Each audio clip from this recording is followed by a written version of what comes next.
दोस्तों स्वागत है आपका इनसाइट नॉलेज की टॉप डिफेंस और वर्ल्ड अफेयर से जुड़ी न्यूज में। इस समय की टॉप हेडलाइन ये रही, नॉर्थ कोरिया की तरफ से साउथ कोरिया के ऊपर एक बार फिर से एक खास तरह का हमला किया गया है। भारत के स्पेस सेक्टर में 1000 करोड़ रुपए का बजट भारत की फाइनेंस मिनिस्टर निर्मला सीतारमण की तरफ से दिया गया है। यूनाइटेड किंगडम में नई सरकार के सत्ता में आने के बाद अब सरकार एक बड़ा फैसला लेने जा रही है, जिसके तहत दंगाइयों और इलीगल माइग्रेंट को अपने देश से निकाला जाएगा। इसके अलावा चाबहार पोर्ट को रेलवे लाइन के जरिए जोड़ने की योजना अफगानिस्तान में मौजूद तालिबान की सरकार बना रही है। इसके अलावा वर्ल्ड पासपोर्ट रैंकिंग भी सामने आ गई है, जिसमें जानेंगे भारत और अन्य देशों की क्या स्थिति है। तो चलिए शुरू करते हैं इस वीडियो को और जानते हैं एक एक खबरों को डिटेल से। शुरुआत करते हैं दोस्तों पासपोर्ट रैंकिंग से ही। एक समय था जब अमेरिका और ब्रिटेन के पासपोर्ट को दुनिया में सबसे ताकतवर माना जाता था, लेकिन अब वो दौर खत्म हो चुका है। अब दुनिया के शामिल ताकतवर लिस्ट में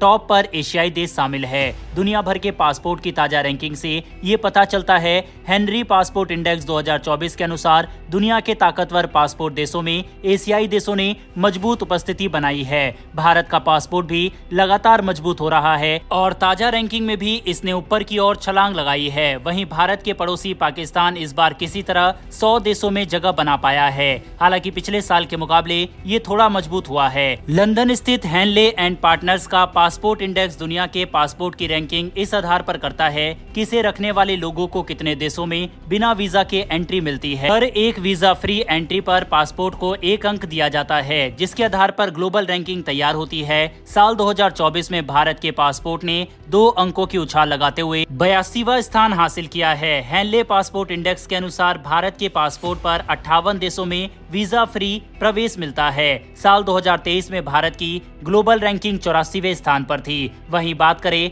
हमारे पड़ोसी देश पाकिस्तान और चीन की, तो पाकिस्तान ने साल 2024 की ग्लोबल रैंकिंग में 6वें स्थान पर जगह बनाई है। पाकिस्तानी पासपोर्ट पर केवल 33 देशों में वीजा फ्री एंट्री है। हालांकि साल 2023 के मुकाबले इसके पासपोर्ट ने 6 अंकों की उछाल लगाई है। साल 2023 में पाकिस्तान का पासपोर्ट दुनिया में 106वें नंबर पर था। पाकिस्तानी पासपोर्ट पर 2023 में केवल 32 देश बिना वीजा के एंट्री देते थे। वहीं दुनिया के सबसे ताकतवर पासपोर्ट का ताज सिंगापुर ने इस साल भी बरकरार रखा है। साल 2024 के इंडेक्स के अनुसार सिंगापुर का पासपोर्ट इसके धारकों को 195 देशों में वीजा मुक्त प्रवेश प्रदान करता है, जो इसे दुनिया का सबसे ताकतवर पासपोर्ट बनाता है। दूसरे स्थान पर संयुक्त रूप से फ्रांस, जर्मनी, इटली, जापान और स्पेन के पासपोर्ट है, जिन पर 192 देशों और क्षेत्रों में प्रवेश की सुविधा मिलती है। आइए टॉप 10 ताकतवर पासपोर्ट की लिस्ट देखते हैं। आप स्क्रीन पर पूरी लिस्ट और कितने देशों में इन्हें एंट्री मिलती है वह देख सकते हैं। वहीं पर बात एक और हमारे पड़ोसी देश चीन की करें तो चीन के पासपोर्ट पर आपको 107 देशों में वीजा फ्री एंट्री मिलती है और इसी के साथ चीन 51 रैंकिंग पर इस लिस्ट में है। अब दोस्तों देखा जाए तो भारत की रैंकिंग में सुधार तो हो रहा है और धीरे धीरे दुनिया के अलग अलग देश भारत को वीजा फ्री एंट्री भी दे रहे हैं, लेकिन अभी भी भारत का पासपोर्ट देखा जाए तो बहुत कमजोर है और भारत को इसके ऊपर सीरियसली काम करने की जरूरत है, क्योंकि भारत जैसा विशालकाय देश जिसकी अर्थव्यवस्था और दुनिया में ताकत इतनी मजबूत है, अगर उसका स्थान 82वें पर है तो इसमें हमें खुश होने की तो बिल्कुल भी जरूरत नहीं है। बहरहाल पासपोर्ट रैंकिंग पर अपनी राय कमेंट बॉक्स में लिखकर बताइएगा और क्या आपको लगता है कि हमारी रैंकिंग एटलीस्ट टॉप 50 देशों में तो होनी चाहिए। बहरहाल बढ़ते हमारी अगली खबर की तरफ। ये खबर नॉर्थ कोरिया और साउथ कोरिया की तरफ से सामने आ रही है। दरअसल दोस्तों पिछले कुछ महीनों में नॉर्थ कोरिया और साउथ कोरिया के बीच में विवाद काफी ज्यादा बढ़ता हुआ दिखाई दे रहा है। नॉर्थ कोरिया की तरफ से लगातार अपनी मिसाइल का परीक्षण साउथ चाइना सी में किया जा रहा है और सीधे सीधे जापान और साउथ कोरिया जैसे देशों को इस समय नॉर्थ कोरिया ललकारने की कोशिश कर रहा है।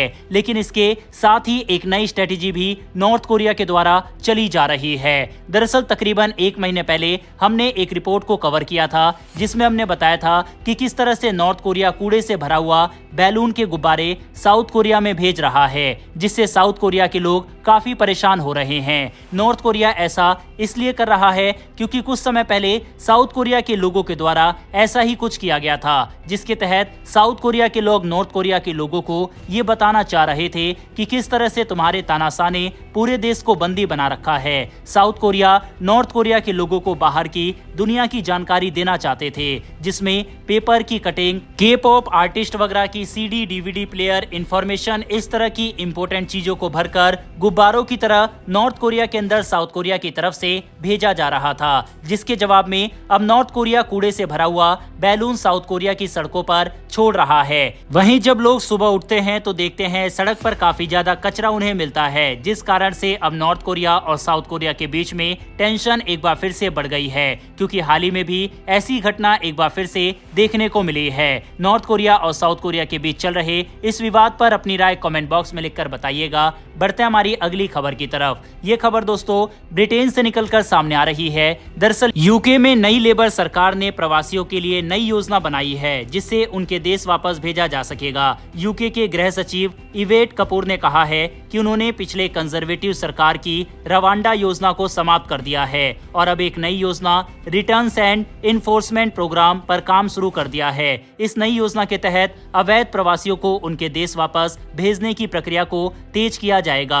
इसमें भारत का नाम भी शामिल किया गया है और अगर भारत से कोई अवैध प्रवासी यूके में रह रहा है तो उनको वापस भारत भेजा जाएगा। ब्रिटेन का मानना है कि जो देश सुरक्षित है और सिर्फ उन देश से अगर कोई प्रवासी ब्रिटेन में आकर रह रहा है तो ये गलत है। हालांकि दोस्तों ब्रिटेन में जिस तरह का माहौल बन रहा है और जिस तरह से बाहर के लोग वहां पर दंगे फसाद कर रहे हैं, उसको देखते हुए ब्रिटेन का फैसला बिल्कुल सही है। इसी तरह का फैसला जब भारत सरकार के द्वारा भी उठाया जाता है तो उसका अपोजिशन और कई बार हमारे देश के लोगों के द्वारा काफी विरोध किया जाता है, जबकि अवैध रूप से चाहे वह बांग्लादेशी हो या फिर कोई और, उन्हें वापस हमारे द्वारा भी भेजा जाना चाहिए। लेकिन क्योंकि सरकार इस समय अपने बूते पर मेजोरिटी में नहीं है, तो क्या भारत इतने बड़े स्टेप ले पाएगा या नहीं, ये देखने वाली बात होगी। वैसे दोस्तों आपको क्या लगता है, क्या भारत सरकार के द्वारा कठिन फैसले इस टेन्योर में लिए जाएंगे या फिर आपको लगता है ऐसा नहीं किया जाएगा? इस पर अपनी राय कमेंट बॉक्स में लिखकर बताइएगा। बढ़ते हैं हमारी अगली खबर की तरफ, जो कि स्पेस सेक्टर से निकलकर सामने आ रही है।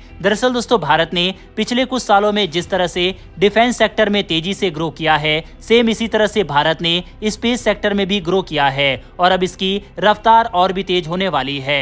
दरअसल वित्त मंत्री निर्मला सीतारमण ने अपने बजट में 1000 करोड़ रुपए का प्रावधान किया है ताकि देश की अंतरिक्ष अर्थव्यवस्था को बढ़ावा मिल सके। उन्होंने कहा है कि आने वाले दशक में भारतीय अंतरिक्ष अर्थव्यवस्था 5 गुना बढ़ेगी। यह एक वेंचर कैपिटल फंड है जिसके माध्यम से अंतरिक्ष उद्योग में निवेश किया जाएगा। इस खबर से निजी अंतरिक्ष उद्योग में खुशी की लहर दौड़ गई है और प्राइवेट सेक्टर को इससे काफी फायदा मिलने वाला है। इन स्पेस के अनुमान के अनुसार भारतीय अंतरिक्ष अर्थव्यवस्था वर्तमान में 8.4 बिलियन डॉलर यानी 70,000 करोड़ रुपए से अधिक की है।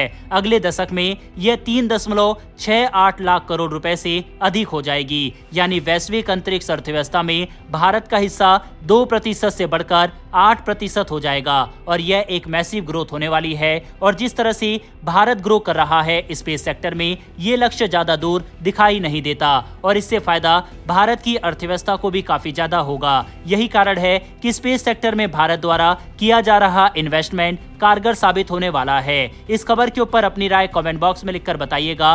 बढ़ते हैं हमारी आज की अंतिम खबर की तरफ। ये खबर दोस्तों ईरान, अफगानिस्तान और भारत को लेकर है। भारत ने जब से चाबहार पोर्ट में इन्वेस्टमेंट कर रखा है, तब से अफगानिस्तान की नजर भारत के इस बंदरगाह पर टिकी हुई है। साथ ही अफगानिस्तान में आई तालिबान सरकार भी इस प्रोजेक्ट में काफी ज्यादा इंटरेस्ट शो कर रहे हैं। यही कारण है कि जब तालिबान के टॉप लीडर्स ईरान के दौरे पर गए थे तो वह चाबहार पोर्ट भी विजिट करने के लिए पहुंचे थे, जो कि दिखाता है कि चाबहार पोर्ट जितना भारत के लिए महत्वपूर्ण है, उतना ही अफगानिस्तान के लिए भी महत्वपूर्ण है। दरअसल तालिबान भारत के सामने एक नई योजना लेकर आया है, जिसके तहत अफगानिस्तान से चाबहार पोर्ट तक रेलवे लाइन का विकास किया जाएगा और इससे सीधा व्यापार भारत, ईरान और अफगानिस्तान के बीच हो सकेगा।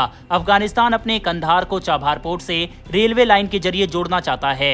अफगानिस्तान की तरफ से तो ये भी बताया गया है कि रेलवे लाइन का एक हिस्सा जल्द ही तैयार भी कर लिया जाएगा। इसके ऊपर ऑलरेडी काम वगैरह स्टार्ट हो चुका है। इस रेलवे लाइन के बन जाने के बाद अफगानिस्तान को पाकिस्तान के ऊपर निर्भर रहने की जरूरत नहीं पड़ेगी। साथ ही अफगानिस्तान का आयात निर्यात काफी ज्यादा बढ़ जाएगा और इसमें काफी योगदान भारत और ईरान दे रहे हैं। यही कारण है कि पिछले कुछ समय से भारत, अफगानिस्तान और ईरान के बीच संबंध काफी मजबूत हो रहे हैं। अफगानिस्तान में तालिबान शासन के बावजूद भारत और अफगानिस्तान के रिश्ते मजबूत होते चले जा रहे हैं, जिससे चीन और पाकिस्तान को मिर्ची लगी हुई है। बहरहाल इस प्रोजेक्ट के ऊपर और क्या भारत जिस तरह से अफगानिस्तान और ईरान के साथ ट्रेड और नए रूट को बना रहा है, क्या भारत का ये कदम सही है या फिर नहीं, क्योंकि इससे वेस्ट और अमेरिका काफी ज्यादा परेशान हो सकते हैं। इस पर अपनी राय कमेंट बॉक्स में लिखकर बताइएगा। अगर आपको ये इन्फॉर्मेशन और वीडियो पसंद आई हो तो वीडियो को लाइक करके हमारी आने वाली डेली ऐसी वीडियो के लिए चैनल को सब्सक्राइब कर बेल नोटिफिकेशन